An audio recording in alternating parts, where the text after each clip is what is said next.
In 1947, India awoke to a new dawn. The long night of colonial rule was over.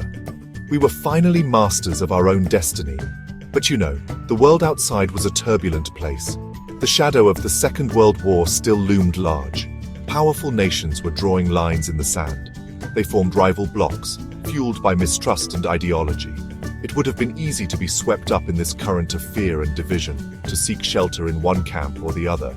But India, under the leadership of Jawaharlal Nehru, chose a different path. We chose the path of non-alignment. Nehru understood the terrible toll that conflict exacted on humanity. He had witnessed the horrors of war firsthand. He believed that India, with its long tradition of peace and tolerance, could offer the world a new way forward.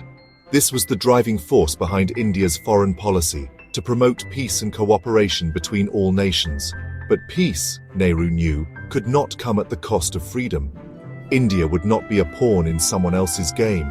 We would chart our own course, guided by our own principles and conscience. Non-alignment did not mean neutrality. It did not mean being passive or indifferent to the world's problems.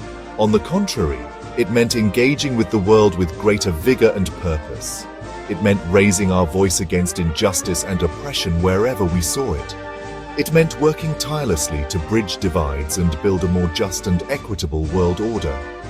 It meant standing up for the rights of all nations, big or small, to determine their own destiny.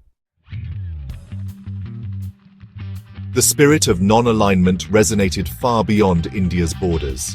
In 1955, leaders from 29 newly independent Asian and African nations gathered in Bandung, Indonesia. They came together to forge a new path for the developing world, free from the shackles of colonialism and Cold War rivalries. The Bandung Conference was a watershed moment in history. It marked the birth of a new global movement. This movement found its formal expression in 1961 at the Belgrade Summit. It was here that the Non-Aligned Movement, or NAM, was officially born, with India as a founding member. The NAM became a powerful voice for peace, disarmament, and development.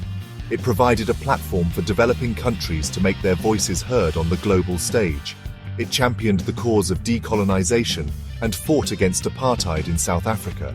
Even today, the legacy of non-alignment continues to shape India's role in the world. We remain committed to the principles of peace, dialogue, and cooperation. We strive to build bridges of understanding between nations. We work tirelessly to create a world where every nation can stand tall with dignity and respect.